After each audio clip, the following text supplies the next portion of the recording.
नमस्कार, मेरा नाम मनोज साहू है। Competition wing powered by Sachdev PT college में आप सभी का स्वागत है। एकाग्र सीरीज के तहत हम अभी छत्तीसगढ़ में कला संस्कृति वाला पोर्शन पढ़ रहे हैं। ये पार्ट 1 के तहत है। अभी इसमें हम लोग छत्तीसगढ़ की जनजातियों को पढ़ रहे थे, तो छत्तीसगढ़ की जनजातियों में हम लोग कंटिन्यू कर रहे हैं इसको। इसमें सबसे पहला आज का जो टॉपिक रहेगा वो रहेगा जनजातियों के कार्य, दूसरा रहेगा गोदना और तीसरा जनजातियों में जो देवी देवता है, प्रचलित देवी देवता, वो। सबसे पहला जो टॉपिक है उसके बारे में हम लोग डिस्कस करते हैं, जनजातियों के कार्य। जनजातियों के कार्य, जनजातियों की जो वनोपज है, लघु वनोपज पर जो उनकी निर्भरता है उस पर बहुत अधिक निर्भर करती है। इसके अलावा उन लोग कुछ कुछ शिल्प कार्यों में भी बहुत माहिर रहे हैं, वो उनके आजीविका का प्रमुख साधन रहे हैं। ठीक है, तो एक एक करके हम लोग समझते हैं कि कौन कौन सी जनजातियों में उनके प्रमुख कार्य क्या क्या रहे हैं, और परीक्षा की दृष्टि से बहुत ही महत्वपूर्ण भी है। तो सबसे पहले देखते हैं हम लोग अगरिया जनजाति।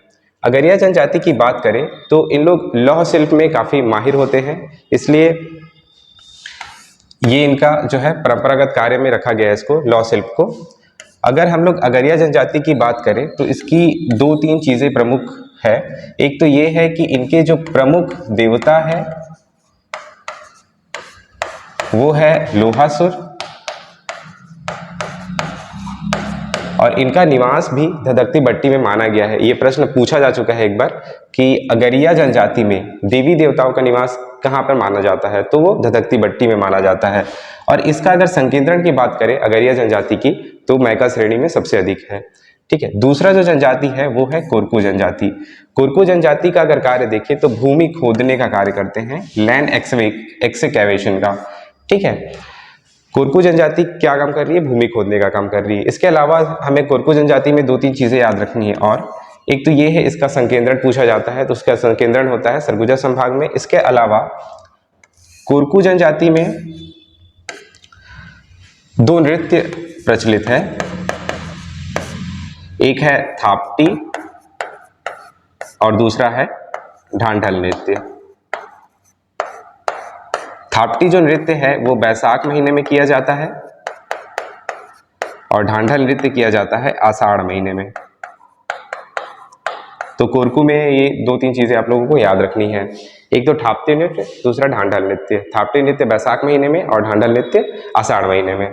ठीक है, तीसरा जो महत्वपूर्ण जनजाति है कंवर जनजाति। अगर इसकी बात करें हम लोग तो इन लोग सैन्य कार्य करते हैं। कंवर जनजाति जो है क्या कार्य कर रहे हैं? सैन्य कार्य कर रहे हैं। कंवर जनजाति में 2-3 चीजें बहुत फेमस है। इसमें जो इनका जो टोटम समूह होता है इसको गोटी कहा जाता है। गोटी, इसको याद रखना बहुत ही इंपॉर्टेंट है। दूसरा महत्वपूर्ण चीज ये है इसकी, इनके जो देवी रहते हैं, प्रमुख देवी, वो रहती है सगराखंड। ठीक है, और कंवर जनजाति का संकेंद्रण भी हम लोग देखे थे, पढ़े थे इसके पहले कि सरगुजा संभाग में सबसे अधिक है। इसके बाद जो जनजाति है कमार जनजाति। कमार जनजाति की बात करें तो बांस शिल्प में सबसे अधिक फेमस है। ये बांस शिल्प का कार्य प्रमुखता से करती है। इसका हम लोग पढ़ चुके हैं, छत्तीसगढ़ की विशेष पिछड़ी जनजाति के तहत हम लोग ने काफी डिटेल में पढ़ा है। इसके बाद है हल्बा जनजाति। हल्बा जनजाति जो है काफी समृद्ध जनजाति है। इसका नामकरण भी हल के कारण इसका नामकरण रखा गया था, हल्बा जनजाति। ठीक है, इसके नाम में हल आता है। ठीक है, हल से भूमि जोतने का कार्य करते थे इन लोग, इसीलिए इनका नाम हल्बा रखा गया था। कृषि कार्य करते हैं इन लोग, और चिवड़ा या पोहा बनाने का भी कार्य करते हैं। हल्बा का हम लोग कुछ अगर विशेष बात देखें तो साक्षरता में अभी वर्तमान में सबसे अधिक साक्षर है। सर्वाधिक साक्षर जनजाति की बात अगर कोई प्रश्न आता है, सर्वाधिक साक्षर जनजाति कौन सी है, तो वो हल्बा जनजाति है। इसका साक्षरता है 76% है, 76.2% एग्जैक्ट अगर बात की जाए तो। दूसरा हम लोग ये भी देखते हैं हल्बा जनजाति में कि जो कबीर पंथ से सबसे ज्यादा प्रभावित जो जनजाति है वो हल्बा जनजाति है। ठीक है, और सबसे समृद्ध जनजाति है वर्तमान में देखें तो। इसके अलावा है नेक्स्ट धुरवा जनजाति। धुरवा जनजाति ये मुख्यतः कृषि पर निर्भर रहते हैं और केन या गन्ना से निर्मित वस्तुओं का विक्रय करते हैं। ठीक है, इसमें इतना ही याद रखना है धुरवा जनजाति में। फिर है पारधी जनजाति। पारधी काले रंग के पक्षी का शिकार करते हैं, काले रंग की पक्षियों का शिकार करते हैं पारधी जनजाति, और इसका जो नामकरण है वो पारघू शब्द से लिया गया है। पारघू एक मराठी शब्द है, मराठी शब्द, वहां से पारघू शब्द लिया गया है और पारघू का अर्थ होता है आखेट। ठीक है, आखेट का कार्य करते थे इन लोग, जो पारधी जनजाति के लोग हैं, वो काले रंग के पक्षियों का। फिर है भत्रा। भत्रा एक्चुअल में भृत्य से बना हुआ है, भृत्य। ठीक है, जो सेवक होते हैं उसी को भृत्य कहा जाता है, तो उसी से भत्रा शब्द बना है और ये सेवा का कार्य करते हैं। फिर है कोल जनजाति। कोल जनजाति जो है कोयला खोदने का कार्य करती है। इसके नाम में ही कोल आ रहा है तो इसको याद करना बहुत कठिन नहीं है, कोयला खोदने का कार्य करती हैं यहाँ। और अगर इसकी हम लोग नृत्य बात करें तो एक फेमस नृत्य है इनकी, कोल दहका।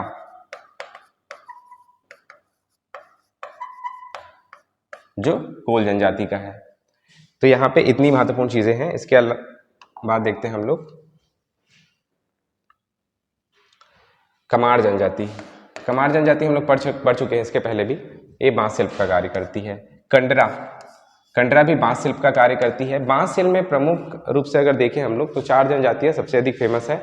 पहला तो कमार है, दूसरा कंडरा, तीसरा धनवार और चौथा जो है बिंझवार। ठीक है, सॉरी बिरहोर। तो ये 4 जनजातियां हैं जो बांस शिल्प में काफी फेमस है। ठीक है, बिरहोर, कमार, कंडरा, बिरहोर और एक धनवार, ये चारों के चारों जनजातियां बांस शिल्प का कार्य करती है। इसमें यदि हम लोग बिरहोर की बात करें तो इसको हम लोग ने पढ़ा हुआ है छत्तीसगढ़ की विशेष पिछड़ी जनजाति में काफी डिटेल में, वहां से आप लोग देख लीजिएगा। धनवार जो है एक्चुअल में ये धनुर्धारी होता है, इसका अर्थ धनवार का।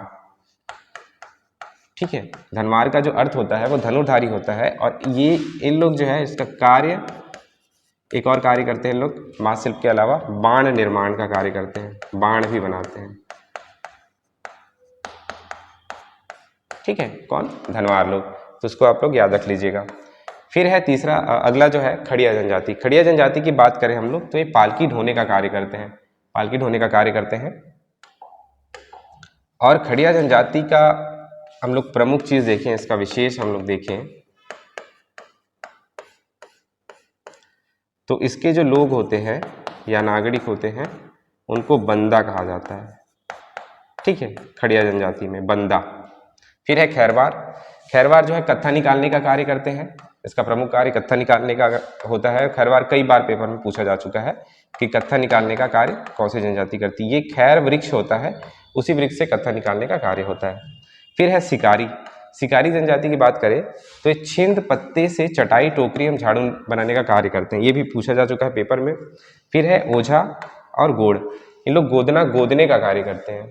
ठीक है, हम लोग इसके आगे पढ़ेंगे कौन कौन सी जनजातियां गोदना गोदती है, कौन कौन सी जनजातियां जो है सबसे ज्यादा गोदना गोदवाती है।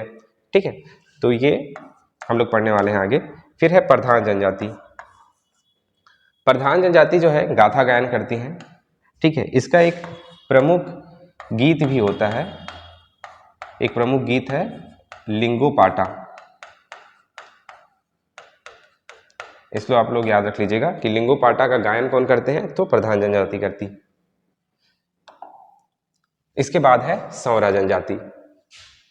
ठीक है, संवरा जनजाति नाम से ही समझ में आ रहा होगा, संवरा सांप पकड़ने का कार्य कर रही है।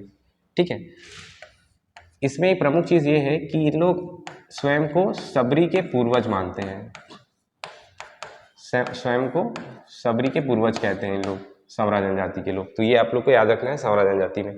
फिर है बैगा जनजाति। बैगा जनजाति की बात करें तो इन लोग बीमारी और किसी बाधा की जड़ी बूटी तंत्र मंत्र से उपचार करने का कार्य करते हैं।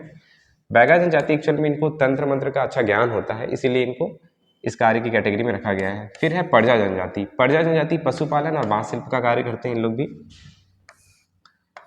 पर्जा को धुरवा भी बोला जाता है। ठीक है, इसमें कुछ कुछ विशेष है। अगर हम लोग पर्जा या फिर धुरवा जनजाति की बात करें तो एक तो इसमें जो ग्राम पंचायत के मुखिया होते हैं उसको मडूली कहा जाता है, मडूली। ठीक है, ये याद रखना है। इसके अलावा इसमें जो धार्मिक कार्य करते हैं, धार्मिक कार्य, उनको जानी कहा जाता है। और जो शुद्धिकरण के कार्य करते हैं।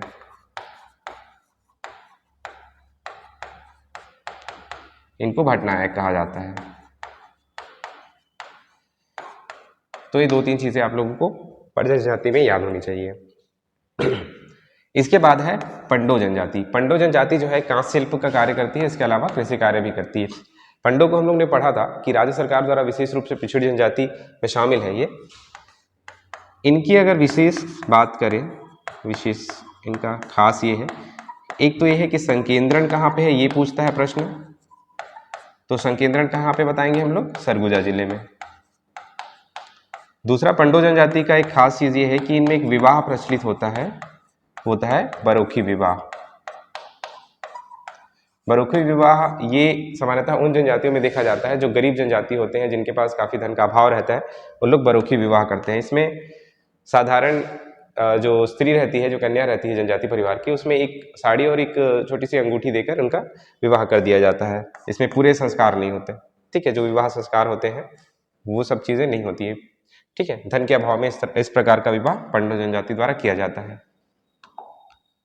इसके बाद हम लोग देखें गोदना जनजातियों में। गोदना का महत्वपूर्ण स्थान है, क्योंकि इन लोग इसको अपने संस्कृति का महत्वपूर्ण हिस्सा मानते हैं गोदना को, ठीक है। और कई जनजातियों में तो ऐसा भी देखा जाता है कि कई बीमारियों का उपचार भी गोदना से माना गया है, ठीक है। और गोदना को जन्म मृत्यु के पश्चात भी साथ जाने का इनको एक महत्वपूर्ण चीज माना जाता है कि ये मृत्यु के बाद भी जो है उनके साथ जाता है, ठीक है।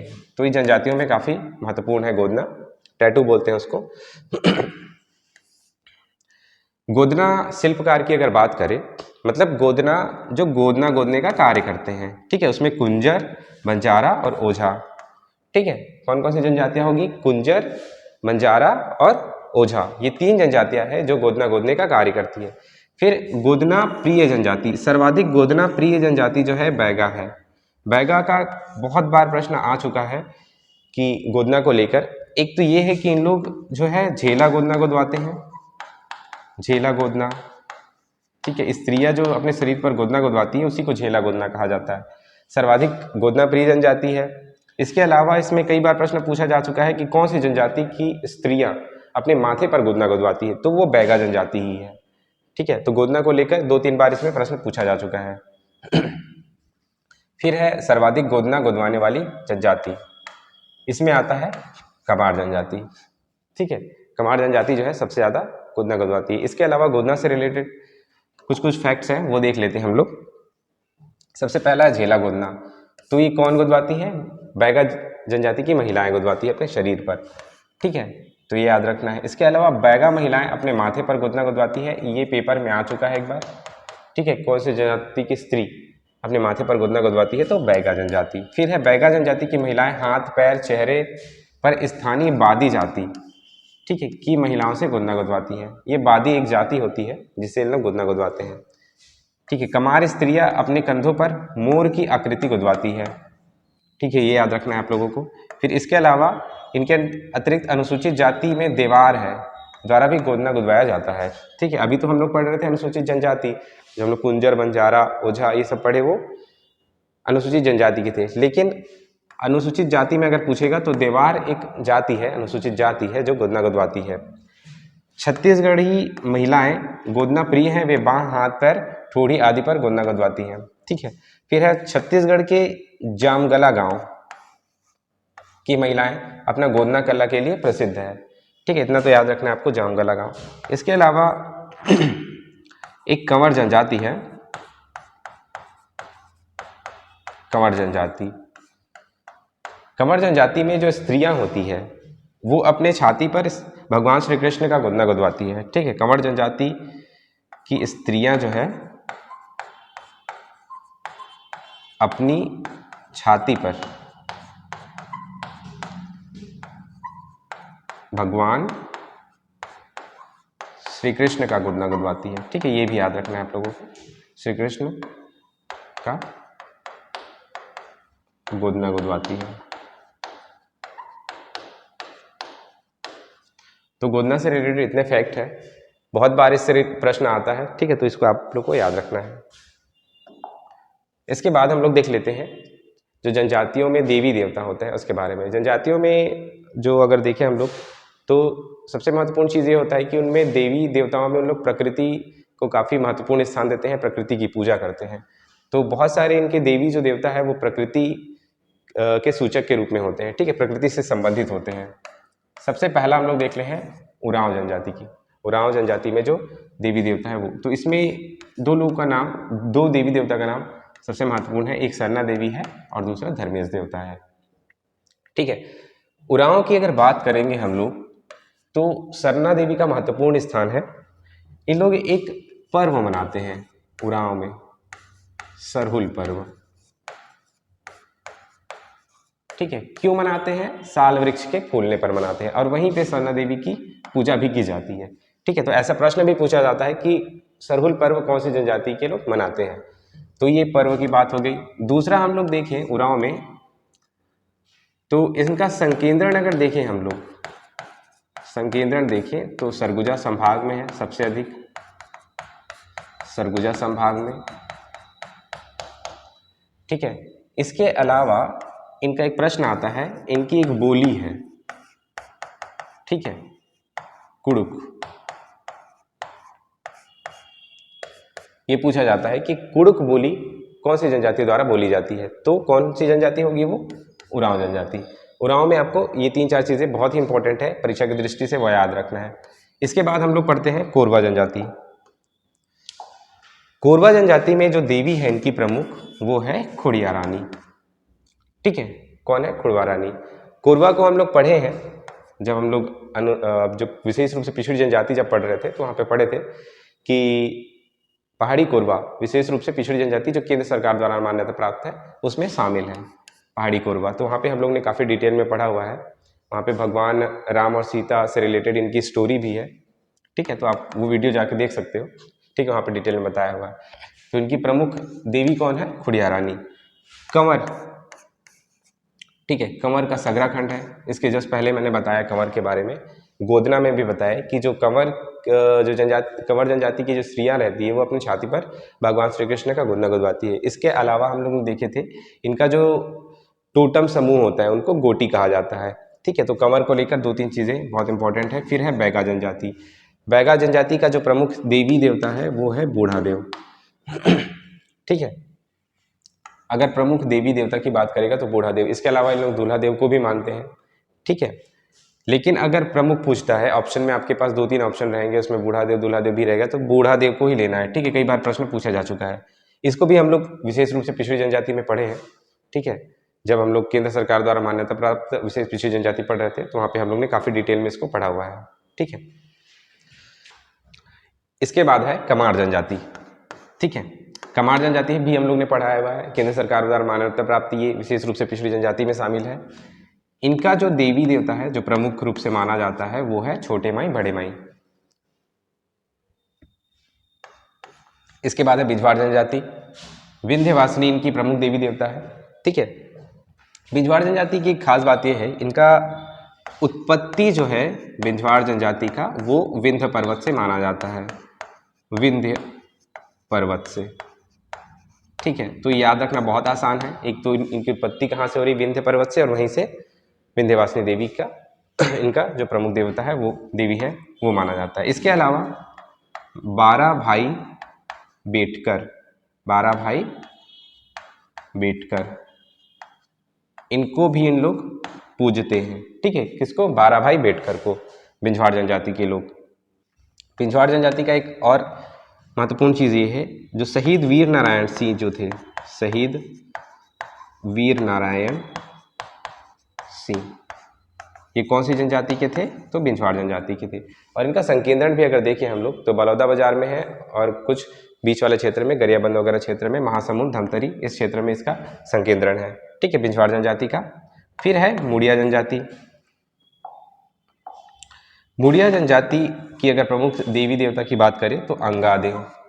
अंगादेव, मणि के टाइम पे भी अंगादेव को पूजा जाता है, ठीक है। मणि के अवसर पर जब अंगादेव को पूजा जाता है तो इसमें इनको लकड़ी का बनाया जाता है, ठीक है, लकड़ी का बनाया जाता है जब मणि के समय अंगादेव की पूजा की जाती है। तो अगर प्रमुख देवी देवता की बात करें तो मुड़िया जनजाति के तहत आएगा ये। मुड़िया जनजाति की खास बात ये है इनकी उत्पत्ति जो है वो मूर शब्द से हुई है। मूर शब्द से, मूर का अर्थ होता है पलास, जो हम लोग छत्तीसगढ़ी में बोलते हैं ना परसा वृक्ष, वही पलास होता है। ठीक है, और ये सांस्कृतिक रूप से काफ़ी समृद्ध जनजाति है। इसमें अगर देखें तो कक्सार नृत्य, घोटुल पाटा, माओपाटा, ये इनके नृत्य हैं जो मुड़िया जनजाति द्वारा किया जाता है। ठीक है, तो मुड़िया में आप लोग को इतनी सारी चीज़ें याद रखनी है। एक तो संकेंद्रण की बात अगर करेगा मुड़िया जनजाति की तो दक्षिणी हिस्से में छत्तीसगढ़ के बस्तर हो गया या फिर कांकेर हो गया, नारायणपुर, बीजापुर, ठीक है, तो वहाँ पे इनका संकेंद्रण है मुड़िया का। फिर है गोंड जनजाति। गोंड जनजाति की बात की जाए तो गोंड जनजाति में दूल्हा देव और लिंगोपेन इनके प्रमुख देवी देवता के रूप में पूजे जाते हैं। ठीक है, लिंगोपेन को तो घोटुल का देवता भी बोला जाता है। घोटुल में जो पूजा जाता है वो लिंगोपेन को ही पूजा जाता है। ठीक है, और दूल्हा देव, ये दो इनके प्रमुख देवता है गोंड के। गोंड की बात करें तो गोंड सबसे महत्वपूर्ण जनजाति है। इसकी जनसंख्या जो है छत्तीसगढ़ में सबसे अधिक है। सर्वाधिक जनसंख्या वाली जनजाति की बात की जाए तो कौन सी जनजाति है? गोंड जनजाति है। इसके अलावा इसके अगर सीक्वेंस में देखें तो गोंड है, कंवर है, ठीक है, उरांव है, फिर हल्बा, ये चार प्रमुख जनजातियां हैं जो क्रम से आती हैं। इसके बाद अगर देखें हम लोग गोंड जनजाति में तो इनका जो उत्पत्ति है वो कोंड शब्द से माना गया। कोंड, ठीक है, कोंड शब्द, ये गोंडी शब्द है, कोंड शब्द, इसका अर्थ होता है पर्वत। ठीक है, इसीलिए इनको कभी कभी कोयतोर भी कहा जाता है, कोयतोर, ठीक है, अर्थात पर्वतवासी। तो गोंड में ये दो तीन चीजें हैं, याद रखना है आप लोगों को। एक तो कोंड शब्द से उत्पत्ति मानी गई है जिसका अर्थ होता है पर्वत, और जनसंख्या की दृष्टि से देखें अगर हम लोग तो गोंड जनजाति की जनसंख्या सबसे अधिक है। कई बार प्रश्न पूछा जा चुका है पेपर में कि छत्तीसगढ़ में सबसे अधिक जनसंख्या किस जनजाति की है, तो गोंड जनजाति की। ठीक है, अगर हम लोग परसेंटेज की बात करें तो जनजातियों की बात करें अगर हम लोग तो जनजातियों में ये 56% जो जनजाति है वो गोंड की है। ठीक है, अगर कुल क्षेत्रफल की बात करें, कुल जनसंख्या में, माफ कीजिएगा, कुल जनसंख्या की बात करें तो वहाँ पर 17.57%, ये किसकी जनसंख्या है? गोंड की जनसंख्या है। अगर जनजातियों में देखें, हमारे यहाँ जो छत्तीसगढ़ में जितनी जनजातियाँ पाई जाती है उसमें गोंड जनजाति कितना है? 56% है। लेकिन अगर वो पूरी जनसंख्या की बात करता है, ठीक है, छत्तीसगढ़ में जो ओवरऑल जनसंख्या है 2,55,45,198, उसमें से कितनी जनसंख्या गोंड की है? तो 17.57 लाख है। लगभग 46 से 48 लाख के बीच में इसकी जनसंख्या है, तो 17.57 लाख। इसके बाद बिरहोर जनजाति है। ठीक है, बिरहोर भी केंद्र सरकार द्वारा मान्यता प्राप्त विशेष रूप से पिछड़ी जनजाति में आती है। ठीक है, इनका जो प्रमुख देवता है वो है सूरज देव। इसको हाल ही में एक व्यापम की परीक्षा में पूछा गया था कि बिरहोर जनजाति का जो प्रमुख देवता है वो कौन है। ठीक है, तो सूरज देव है। इसके बाद भद्रा है, ये पहले भी बता चुका हूँ कि शिकार देवी की पूजा करते हैं, और ये भद्रा जो है भृत्य शब्द से बना हुआ है। कौन से शब्द से? भृत्य, और इसका कार्य क्या होता है? सेवा करना। इसके बाद देखें हम लोग तो नृत्य से संबंधित कुछ देवी देवता है। ठीक है, तो ऐसे भी प्रश्न बनते हैं कि कौन से नृत्य में किस देवी को पूजा जाता है। जैसे कर्मा, ये बहुत बार पेपर में आ चुका है।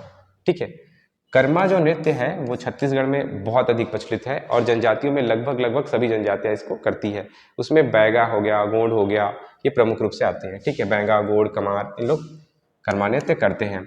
देवी देवता की अगर बात करें तो करम सेनी को पूजते हैं इन लोग। ठीक है, करम सेनी को कर्मा नृत्य में। दूसरा बात करते हैं हम लोग कक्सार नृत्य की। कक्सार नृत्य में लिंगोपेन को पूजा जाता है या फिर लिंगदेव। कक्सार नृत्य कौन करता है? तो ये मुड़िया जनजाति के लोग करते हैं। ठीक है, कौन कर रहे हैं? मुड़िया जनजाति के लोग करते हैं। घोटुल नृत्य की बात अगर होती है तो घोटुल नृत्य में भी लिंगोपेन को ही पूजा जाता है। ठीक है, ये भी मुड़िया जनजाति द्वारा किया जाता है। इसके बाद माओपाटा, माओपाटा भी मुड़िया जनजाति द्वारा किया जाता है। ठीक है, माओपाटा एक्चुअल में क्या है, एक शिकार नृत्य है, शिकार नृत्य। ठीक है, अगर हम लोग इसका पृष्ठभूमि देखें माओपाटा में तो शिकार नृत्य है ये, और इसमें किसकी पूजा की जाती है, तो सिरहा देव की पूजा की जाती है। इसके बाद आ जाते हैं खम्ब स्वांग। ठीक है, खम्ब स्वांग की बात करेंगे तो खम्ब स्वांग जो है उसमें खंडरा देव की पूजा की जाती है। खम्ब स्वांग एक नाट्य होता है जो कोरकू जनजाति द्वारा किया जाता है। कौन सी जनजाति द्वारा किया जाएगा, कोरकू जनजाति द्वारा खम्ब स्वांग। ठीक है, खंडरा देव की पूजा की जाएगी। इसके बाद है सैला नृत्य। सैला नृत्य में आदि देव की पूजा की जाती है। सैला एक्चुअल में बैगा द्वारा किया जाता है। ठीक है, और ये कब किया जाता है, ये भी बहुत महत्वपूर्ण है, तो ये दीपावली के अवसर पर किया जाता है, दीपावली के अवसर पर। ये भी पेपर में कई बार आ चुका है। सैला नृत्य कब किया जाता है, तो दीपावली के अवसर पर। कौन सी जनजाति करती है, तो बैगा जनजाति, या फिर कहीं कहीं पे सैला और डंडा अगर देता है, ठीक है, सैला नृत्य और डंडा नृत्य, तो वो बैगा और गोड़ दोनों को लेगा। ठीक है, आदिदेव इनके प्रमुख देवता है। इसके बाद मड़ई पर्व में अगर बात करें हम लोग, तो मड़ई पर्व में अंगादेव को पूजा जाता है। इसके पहले मैंने बताया था अंगादेव को। ठीक है, मुड़िया जनजाति में इसको पूजा जाता है। तो अंगादेव को मणि पर्व के समय जब पूजा जाता है तो इनकी एक प्रतिमा बनाई जाती है जो लकड़ी का होता है। ठीक है, इसको भी पेपर में पूछा जा चुका है, लकड़ी की प्रतिमा बनाई जाती है। ठीक है, अंगादेव की। फिर आता है मातर त्योहार। मातर त्योहार अभी आने वाला है। ठीक है, दिवाली जब आएगा तो उसमें खोंड देव की पूजा की जाती है। मातर त्योहार हम लोग को पता होगा सभी को, ये दिवाली में होता है। दिवाली के टाइम पे सबसे पहले होता है दिवाली, दीपावली। इसके बाद होता है गोवर्धन पूजा।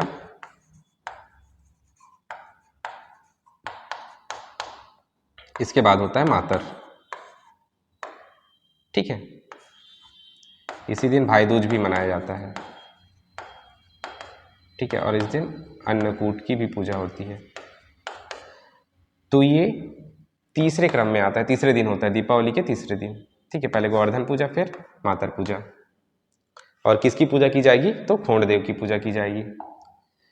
इसके बाद हम लोग देख लेते हैं कि वृक्षों में जो प्रमुख देवी देवता है उसके बारे में। इधर देवी और देवताओं के नाम है, फिर इधर निवासित वृक्ष जहाँ पर लोग निवास करते हैं। सबसे पहले दिया हुआ है दंतेश्वरी माता। दंतेश्वरी माता का निवास जो है बांस वृक्ष और महुआ तना में बताया जाता है। ठीक है, किसमें, बांस वृक्ष और महुआ के तना में। दंतेश्वरी माता का मंदिर कहाँ पे है, ये आप लोग को याद कर लेना चाहिए, ये है दंतेवाड़ा में। ठीक है, किसने बनवाया है इसे, निर्माण कार्य किसने करवाया है, तो अन्नम देव ने करवाया है, अन्नम देव। ठीक है, कौन थे ये, काकतीय शासक थे, काकतीय वंश के संस्थापक थे। ठीक है, इन्होंने इसका निर्माण करवाया है दंतेश्वरी मंदिर का, दंतेवाड़ा में। ठीक है, और ये काकतीय राजवंश की अगर बात करें तो उनका जो उपासक होते थे, उनके जो देवी होती थी प्रमुख रूप से इष्ट देव, वो दंतेश्वरी माता ही होती थी। ठीक है, फिर है ठाकुर देव। इनका जो निवास है वो पीपल के वृक्ष में माना जाता है। फिर खूटा देव की बात करें अगर, तो साजा के तना में, साजा एक वृक्ष होता है, साल, साजा, शीशम, सागौन, तो साजा जो है एक वृक्ष होता है, इसमें खूटा देव का निवास माना जाता है। फिर है सिंहराज या कोंडाराज, इनका निवास शीशम में माना जाता है। ठीक है, तो अपन इसको याद रख सकते हैं, सी और सी से सिंहराज शीशम में करके। ठीक है, फिर है हिंगलाजिन। हिंगलाजिन जो देवी है उनका निवास बांस के तना में माना जाता है। रूपशिला देवी का जो निवास है वो बांस के तना में ही माना जाता है। और शीतला माता, ये महुआ के तना में माना जाता है इसका निवास, शीतला माता। शीतला माता को हम लोग सभी जानते हैं कि सभी गाँवों में एक शीतला माता होता है, काफ़ी पूजनीय होती है। ठीक है, और इनका पूजा जो है हर अवसर पर किया जाता है। ठीक है, जब भी कोई पर्व या त्यौहार मनाया जाता है तो इनकी पूजा विशेष रूप से की जाती है शीतला माता की। ठीक है, तो महुआ के तने में इनका निवास माना गया है। ठीक है, इसके बाद हम लोग देख लेते हैं कि कंपटीशन विंग द्वारा अभी CGPSC और CG व्यापम को लेकर जो ऑफलाइन बैचेस है वो स्टार्ट हो चुकी है, तो आप लोग इसमें एनरोल कर सकते हो, एडमिशन ले सकते हो। ठीक है, अभी आपको एडमिशन लेने पर 50% का ऑफ दिया जाएगा, तो ये लिमिटेड टाइम पीरियड के लिए है, तो आप बिल्कुल जल्दी से जल्दी रजिस्टर कर सकते हैं। और अभी हाल ही में हम लोग छत्तीसगढ़ में जो शिक्षक भर्ती होने वाला है, ठीक है, जो 12,000 से अधिक पोस्ट जो अभी निकले हैं, उसके लिए भी बैचेस स्टार्ट हो गई है, तो उसके लिए भी आप एडमिशन ले सकते हो। ज़्यादा जानकारी के लिए आप लोग इस नंबर पे कांटेक्ट कर सकते हो। ठीक है, 6260069118। इसके अलावा आपकी तैयारी को बूस्टअप करने के लिए कंपटीशन विंग अभी निःशुल्क टेस्ट सीरीज ऑर्गेनाइज करवा रही है, जो CGPSC को बेस्ड बनाकर डिज़ाइन किया गया है। ठीक है, तो इसका जो पहला फेज़ है, फेज़ 1, ये 25 जून से 20 अक्टूबर तक चल रहा है। ठीक है, इसमें टोटल 18 टेस्ट होने वाले हैं जो अभी चल रहा है, और ये बिल्कुल फ्री है, तो इसको आप लोग बिल्कुल दे सकते हैं, अपनी तैयारी को और बूस्टअप कर सकते हैं। इसमें टोटल 40 टेस्ट होने वाले हैं। ठीक है, तो एक आपकी तैयारी को काफ़ी गति देगा। ठीक है, और ज़्यादा जानकारी क्या आप लोग हमारा जो कंपटीशन विंग का टेलीग्राम चैनल है वो ज्वाइन कर सकते हैं। उस पर लेटेस्ट अपडेट्स आप लोग को प्रोवाइड की जाती है, जो डेली के अपडेट्स रहते हैं, न्यूज़पेपर के अपडेट हो या फिर करंट अफेयर्स के जो अपडेट हो, वो आपको इसमें दिया जाएगा। ठीक है, आज के लिए बस इतना ही, धन्यवाद।